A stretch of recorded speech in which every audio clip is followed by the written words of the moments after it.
राधे।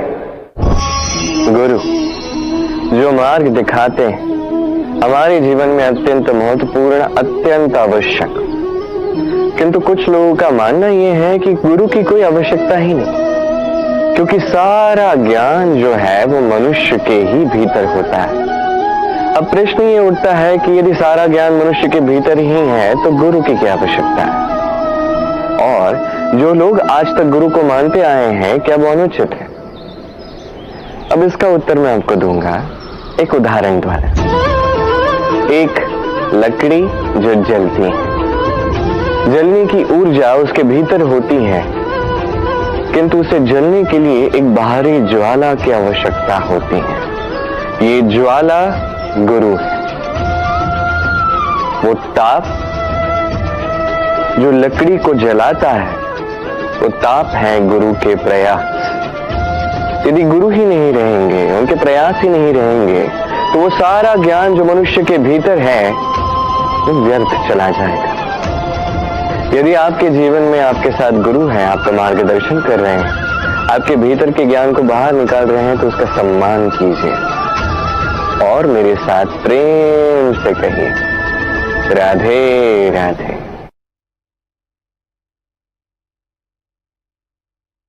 हुई धूप में जब हमारा शरीर जलता है, हमें गर्मी का अनुभव होता है, तभी यदि वर्षा होती है और वर्षा की बूंदें आके हमारे शरीर पे गिरती हैं, तो कैसा अनुभव होता है? कि वर्षा की बूंदें जब धरा पर गिरती है, जो नाद उत्पन्न होता है, लगता है जैसे संगीत है। एक ऐसा संगीत जो स्थिरता से हमें समझाता है कि ये सूरज की गर्मी, ये धूप, ये सदा के लिए नहीं बनी रहेगी। सूर्य की किरणों में कितना भी ताप क्यों ना, जब वर्षा आएगी तो इन किरणों को भी शीतल कर देगी। सूर्य का तेज कितना भी अधिक क्यों ना, कभी न कभी काली मेघ आएंगे और सूर्य को ढक देंगे। अर्थात ये प्रकृति हमें सिखा रही है कि किसी का भी प्रकाश, किसी की भी मेधा सदैव नहीं बनी रहती। अब बात की जाए यदि अंधकार की, तो रात्रि के काले अंधकार को एक छोटा सा जुगनू काट देता है। अर्थात अंधकार भी सदैव के लिए बना नहीं रहता। ये हम समझ गए। अब आपसे केवल दो प्रश्न पूछता हूं। जब जीवन में कुछ भी सदैव के लिए आपके साथ नहीं रहने वाला, तो अभिमान किस बात का? और जीवन में यदि हर एक दुख, हर एक संकट, हर एक विपदा एक समय के पश्चात आपको छोड़ के चले जाने वाले हैं, तो हार क्यों माननी?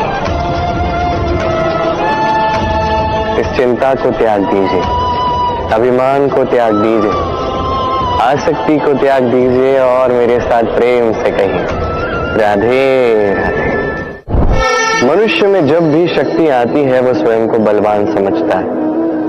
शक्ति आती ही उसमें अहंकार भी आ जाता है, अभिमान भी आ जाता है। कारण ये है कि वो एक सरल सी बात नहीं समझ पाता। ये सब जो है समय के कारण, समय से अधिक बलवान और कोई नहीं है। ये समय ही था जो रावण ने भक्ति से कैलाश को उठा ली। ये समय ही था इस कारण से रावण का अंत हुआ, साथ ही राक्षस कुल का अंत हुआ, साथ ही लंका भस्म हो गई। देखा जाए तो जन्म से अंत तक का ये जो समय है ये जीवन, किंतु इसमें भी जो समय आता है किसी कारण से आता है, जिसे हम जी सकते हैं, जिसे हम सीख सकते हैं। तो आज जो समय है आपके हाथ में है, उसे मुट्ठी में बांध लें, उसे सहेज के रखें, उसे संजोएं, उसका अनुभव करें, उससे सीखें। इस समय को व्यर्थ मत जाने दीजिए। और इतना जान लीजिए कि भविष्य में जो कुछ भी हो सकता है, जो होने वाला है, वो ना तो आप जानते हैं, ना वो आपके वश में है। इसलिए आज अहंकार और अभिमान करके भविष्य का अनर्थ मत कीजिए, स्वयं का अनर्थ मत कीजिए। यही समय का अर्थ है। आइए और मेरे साथ प्रेम से कहिए राधे राधे। योजना अत्यंत महत्वपूर्ण है हमारे जीवन में, अत्यंत आवश्यक है हमारे जीवन। किंतु योजना कितनी लंबी होनी चाहिए, अर्थात इस योजना के विषय में आपको कितना सोचना चाहिए और कितने आगे के विषय में सोचना चाहिए। दूरदर्शिता अत्यंत श्रेष्ठ गुण है मनुष्य में, किंतु दूर की देखने में इतना मत उलझ जाइए कि निकट क्या है ये आप देख ही ना पाए। आज की छोड़ के आप केवल भविष्य के विषय में सोचते रहते हैं, ये अनुचित है। अब देखिए, योजना बनाइए किंतु उससे अधिक रही।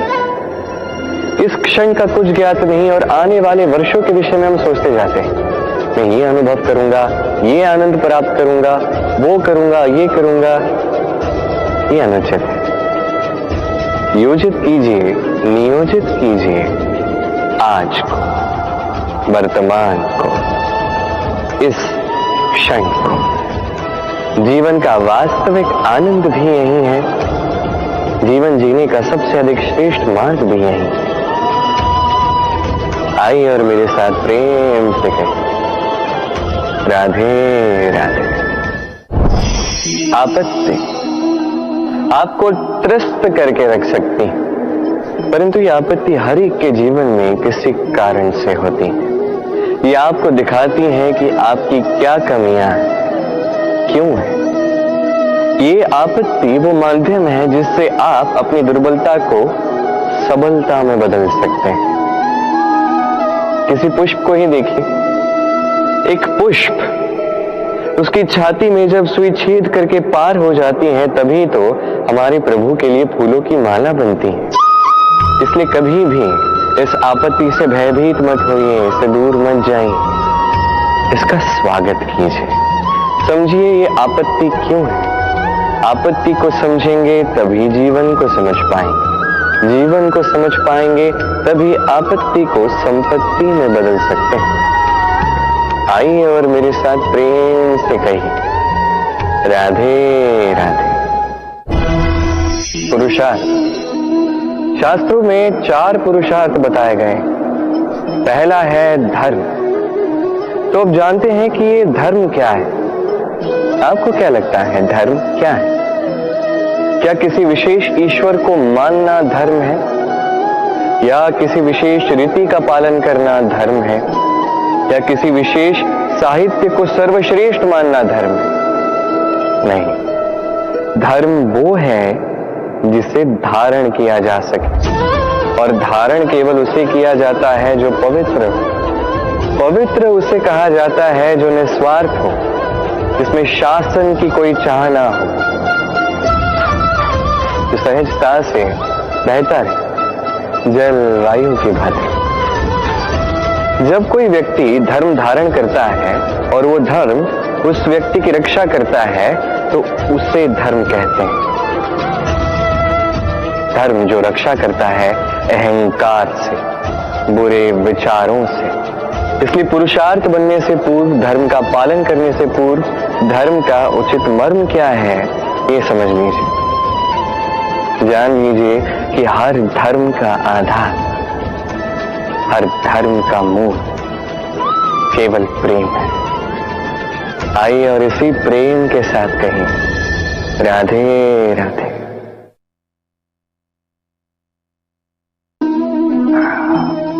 आलस्य आपका एक और बहुत बड़ा शत्रु, जो आपके मन में वास करता है और धीरे धीरे आपकी कार्यशैली का एक आधार ही बन जाता है।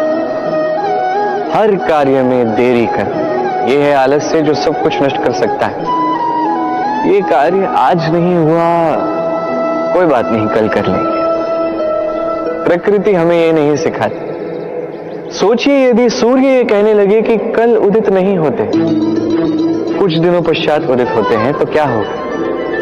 समस्त पृथ्वी का नाश हो जाएगा, है कि नहीं? देखिए, इस आलस्य पे एक बहुत सुंदर कहावत है, आलस्यस्य कुतो विद्या।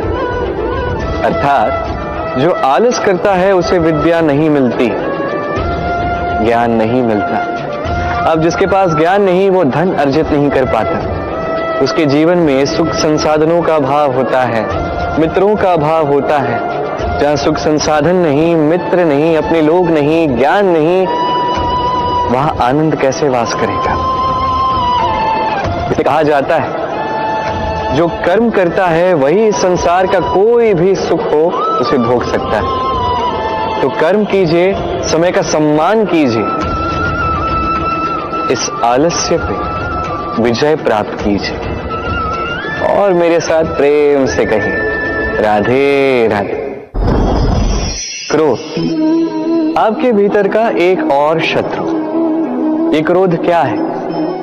आपके मन की एक भावना है जो आप ही के मन में उत्पन्न होती है। ये मन आत्मा से जुड़ा होता है। अब एक भावना जो आत्मा से जुड़ी है, इसे अनुचित क्यों कहा जाता है? समझने का प्रयास कीजिए।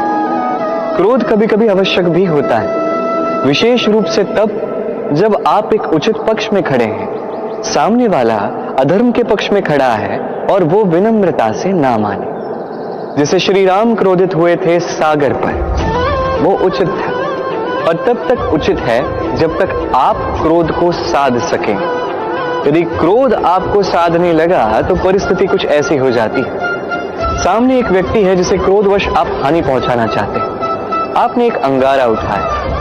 अभी अंगारा सामने वाले को हानि पहुंचाने से पूर्व स्वयं आपके हाथ को जलाता है। बस क्रोध यही करता है, सर्वप्रथम आपका नाश करता है, आपका विवेक हर लेता है, आप अपना नियंत्रण खो देते हैं, सब कुछ बिगड़ जाता है। अधिकतर लोग क्रोध में ऐसे निर्णय लेते हैं जो उन्हीं के विनाश का कारण बनते हैं। अब कुछ लोग कहते हैं कि हमारे जीवन में इतनी पीड़ा है, इतने संकट है कि क्रोध आ ही जाता है। ऐसे समय पर उचित यही है कि आप स्वयं को इस क्रोध से दूर करें और फिर समस्या का निवारण करें, क्योंकि यही निवारण आपके जीवन को एक श्रेष्ठ स्तर पर ले जाएगा। तो क्रोध से दूर रहें, प्रसन्न रहें और मेरे साथ प्रेम से कहें राधे राधे। काम आपके भीतर का पहला शत्रु। अधिकतर लोग काम को वासना ही समझ बैठते हैं, किंतु ये संपूर्ण सत्य नहीं। काम का अर्थ है कामना। अब साधारण सी बात है, मनुष्य शरीर है, मन है, तो कामना तो अवश्य आएगी।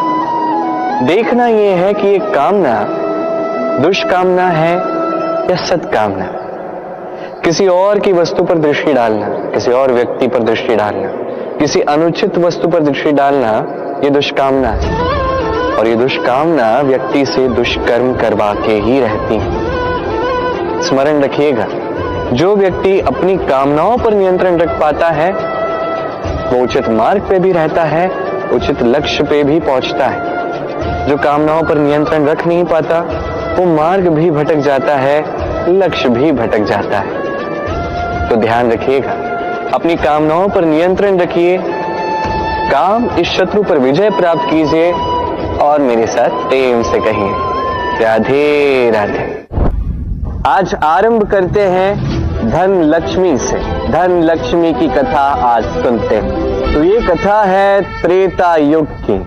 साकेत नगरी में एक अत्यंत पराक्रमी राजा थे और ये राजा श्री राम के पूर्वज थे। इस पराक्रमी राजा का नाम त्रिशंकु था। हुआ कुछ ऐसा कि ऋषि विश्वामित्र और ऋषि वशिष्ठ, इन दोनों में युद्ध हुआ। अब ऋषि वशिष्ठ ने राजा त्रिशंकु से सहायता ली और इस युद्ध में विजय प्राप्त कर ली।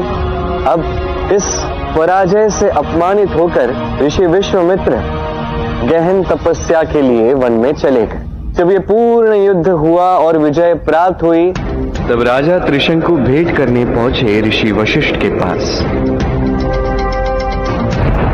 अब मनुष्य के समीप कितना भी धन हो, कितना भी बल हो, कितनी भी सुख सुविधाएं क्यों ना हो, यदि उसमें लोभ आ जाए तो वो लोभ कभी नहीं रुकता जब तक वो स्वयं ना रोके। अब राजा त्रिशंकु ने लोभ में आके क्या किया, वो गए ऋषि वशिष्ठ के पुत्र के पास, उनसे सहायता मांगी।